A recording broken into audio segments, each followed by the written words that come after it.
Online dating செயலியை தடை செய்ய வலியுறுத்தி போராட்டம் நடைபெற்று வருகிறது. அண்மை செய்தியாக பார்க்கிறோம். ஆன்லைன் டேட்டிங் செயலிகளை தடை செய்ய வலியுறுத்தி கோவையில் நாம் தமிழர் கட்சியினர் ஆர்ப்பாட்டத்தில் ஈடுபட்டிருக்கிறார்கள். காட்சிகளிலும் பார்க்கிறோம்.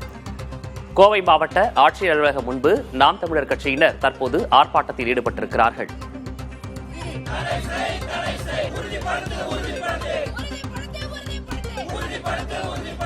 ஆன்லைன் டேட்டிங் செயலிகளை தடை செய்ய வலியுறுத்தி கோவையில் நாம் தமிழர் கட்சியினர் தற்போது ஆர்ப்பாட்டத்தில் ஈடுபட்டு வருகிறார்கள். கூடுதல் விவரங்களை செய்தியாளர் பிரவீனிடம் கேட்கலாம். பிரவீன், கூடுதல் விவரம். ஆன்லைன் டேட்டிங் செயலிகள், பல்வேறு செயலிகள் தற்போது பிளே ஸ்டோரில் இருக்கக்கூடிய ஒரு சூழலில் அவற்றை முற்றிலுமாக தடை செய்ய வலியுறுத்தி நாம் தமிழர் கட்சியினர் தற்போது கோவை மாவட்ட ஆட்சியர் அலுவலகம் முன்பு ஆர்ப்பாட்டத்தில் ஈடுபட்டு வருகின்றனர்.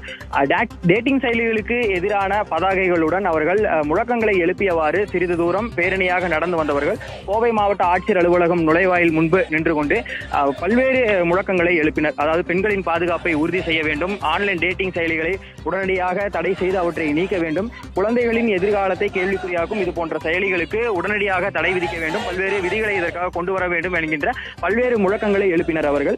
இதனிடையே 50க்கும் மேற்பட்டவர்கள் ஆட்சியர் அலுவலகம் முன்பாக கூடி இந்த முற்றிலுமான இந்த ஆன்லைன் டேட்டிங் செயலிகளை தடை செய்யும் வரை பல்வேறு போராட்டங்களை எடுக்க உள்ளதாகவும் தெரிவித்திருந்தனர். இதனிடையே கடந்த சில நாட்களுக்கு முன்பு கோவையில் இதே ஆன்லைன் டேட்டிங் செயலி வாயிலாக காவல்துறை அதிகாரியின் மகன் ஒருவர் இது போன்ற ஒரு பாலியல் வன்கொடுமை வழக்கில் சிக்கியிருந்த நிலையில் அவர் பின்பு காவல் நிலைய பிணையில் விடுவிக்கப்பட்டு விட்டார் என்கின்ற ஒரு தகவலுக்கு எதிர்ப்பும் தெரிவித்தனர்.